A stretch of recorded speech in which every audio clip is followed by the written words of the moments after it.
to roll? I'm ready. All right, this is YG Nyghtstorm representing for BLAKPAC, and we are still in New Jersey, and this wonderful sister is... I'm Ashley Lamb. I'm running for Ocean County Commissioner. All right, so why are you getting into politics? Because politics is crazy right now, and you gotta have courage, because if you're standing for the faith, if you're standing for the truth, if you're standing for this country, if you're standing for the people, there's always some risk, there's always some pushback. So sister, why are you getting into politics, ma'am? So I started out on the Board of Education. My best friend Lisa was running and she wanted someone to run with her. So we got involved, we ran, we won, we get on the board. We think this is great. We're on the Board of Education. We're doing great things for the kids. And then the pandemic hits and everybody is home. The schools are closed and everybody is screaming, open our schools, open our schools. While I think that we need our schools open, I have to tell you, one of the best things that happened was our schools being shut down for that short period of time, because what it did is it brought the family unit back together and it showed the parents actually what's going on in their school buildings and what their kids are being taught. So it really opened a lot of eyes, and parents started pushing back. They're showing up at board meetings, and all of the stuff that's coming down the pike from Trenton, from the New Jersey Department of Education, that they're trying to put in our school buildings with the CRT, with this sexual education curriculum that is scary. At the very least, it's scary. It's predatory. It's sick. So, you know, on the board, we try to push back. And one of the things I have found that has been the worst is there's all of these things in place that make it so hard to fight. You say, we're not going to mask our kids. We're not going to require vaccines. We're not going to teach CRT. We're not going to teach this sex ed curriculum. And, you know, the state comes in and says, well, if you don't mask your students, then we're going to pull your funding. If you don't teach this, we're going to remove your superintendent's certificate and he won't have a job. The state will come in, they'll take over your buildings. It's so crazy that we pay taxes to fund our school buildings. Local property tax goes to our local school buildings, but the state can come in and say, if you don't do what I tell you to do, then you don't get your funding. How can they take our funding when it's our tax dollars? Exactly. And I always found it funny how, and we had this issue in Georgia as well. And what I did, I would go to the school board and I actually took a box of masks and turned the box around, and on the back, the manufacturer said that these masks do not stop viruses. And so these were the exact same masks that the teachers were using. And then I pulled out another box that they bought for the children and I turned it around again. And look at that. The disclaimer said these do not work. So I asked the board and I said, well, why are you forcing our children to wear things and you're calling parents domestic terrorists when even the manufacturers are saying that these are not used for these things? And then also with the sex talk, you know, the things that are being said in some of these books that we've been seeing, if I was to say that to you, I could be arrested. Exactly. If I was to go to a child and say that, I would be arrested. You'd be on a list. That's right. I would be a sexual predator. Exactly. But yet it's okay for them to have it in schools. So why else are you running? Because that's a huge fight that you have been fighting and you have been bravely pushing back. But there are some other reasons why you're running too, ma'am. So with election integrity, it's a major issue. We've had issues right here in Ocean County. We had ballot drop boxes in Brick Township where the security measures that were supposed to be taken were not. They failed. We lost footage. We had a surplus of ballots in a box. Hold on, the cameras conveniently cut off again? It's lost. Footage is lost. First, it was for sale for $4,000. Wow. Then it was $3,000, then $2,000, then $1,000. Then the footage was free because it belongs to the taxpayers. But when we went to collect the footage, lost, gone. I don't know. It's gone. And we've had ballot drop boxes that were not locked when they should have been locked. And just basically, the drop boxes are a nightmare. So in one of these situations, this is just one example. I go to the Board of Commissioner meeting and I say, you know, in Lancaster County, Pennsylvania, the Board of Commissioners resolved right then and there, we're banning these drop boxes. They had their buildings and grounds people go outside, rip the box out, done. Day before the primary, we're not doing it. So I went to our commissioners and I said, if you care about election integrity and you care about election security and you want to protect the people, pull these boxes now, get rid of them. And they said to me, we're having a resolution. I have a copy of that resolution. And it basically says, please, Governor Murphy, maybe next year, will you get rid of these? No, go get rid of them today. We have 19 boxes in 17 locations. I want all of them gone before the June 7th primary. Nope, we can't do it. Why can't we do it?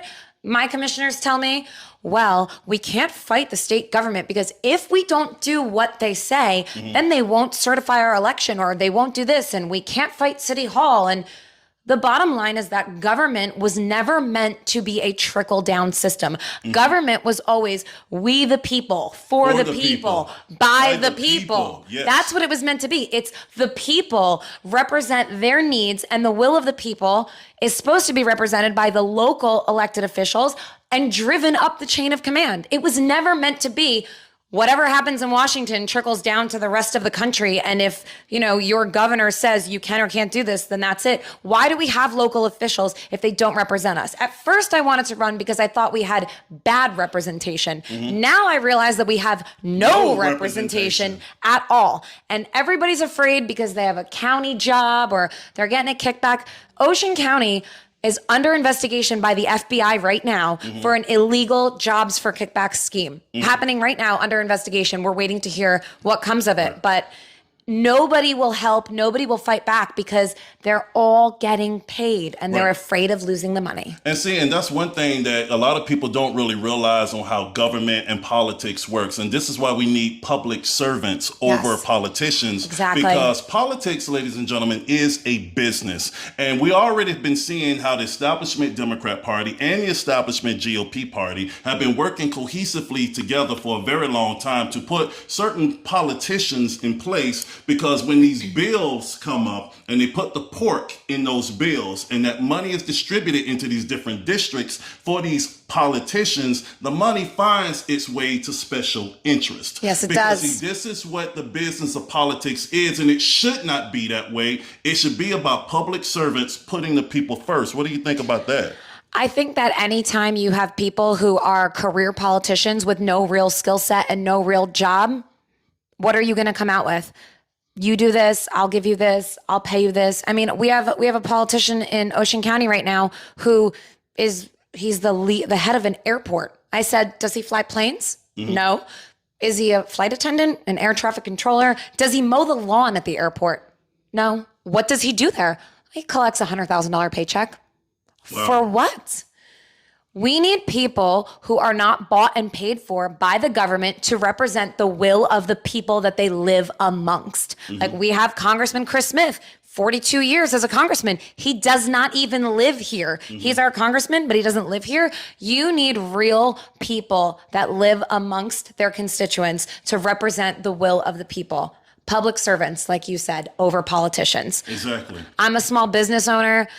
I own my own home. I'm a taxpayer. My husband and I live a small life. I have my chickens in the backyard. Yes. Okay, now hold on, sister. Hold on. Okay, and you and your husband are incredible with this, and we got to talk about the chickens. We got to talk about the chickens. Tell us about the chickens, sister. So I have some chickens. Yes, ma'am. I love them so much. Which we need now with inflation going on. Yes, I'll tell you what. I haven't bought an egg in I couldn't even tell you how long. But so many people are jealous of you right now. I adopted a duck is how it started. And I love him and he's so cute. His name is Puff. He's the best thing in the whole world.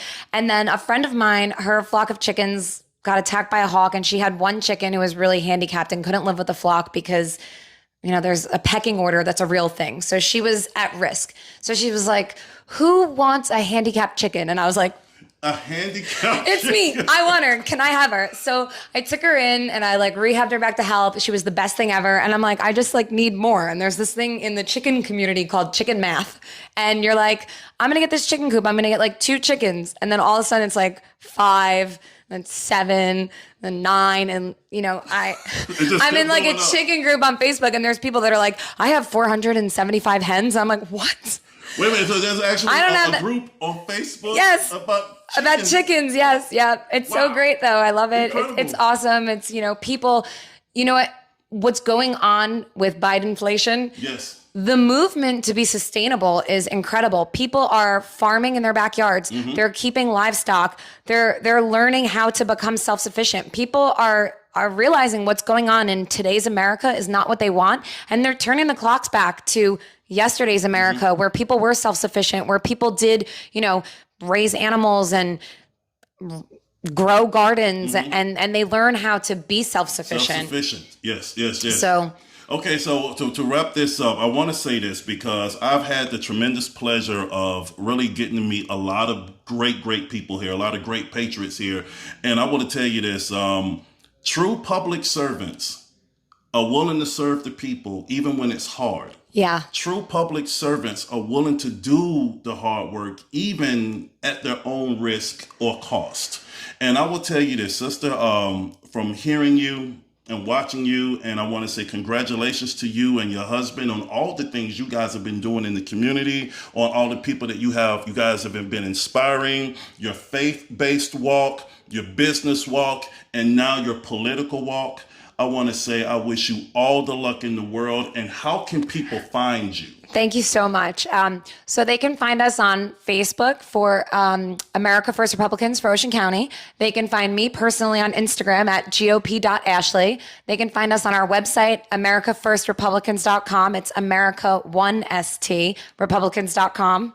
And I believe Mike Crispy's Twitter is Red White Truth, and he links everything on his Twitter to us because he's our running mate. So. Okay, and what's the name of the chicken group on Facebook? On Facebook, it's called Everything Backyard Chickens. Everything Backyard Chickens. Well, I will tell you this, America, you've heard an incredible patriot right here, and if Biden inflation continues, all of us going to have You're farms going to need again. chickens. Call me. I'll help you out with them.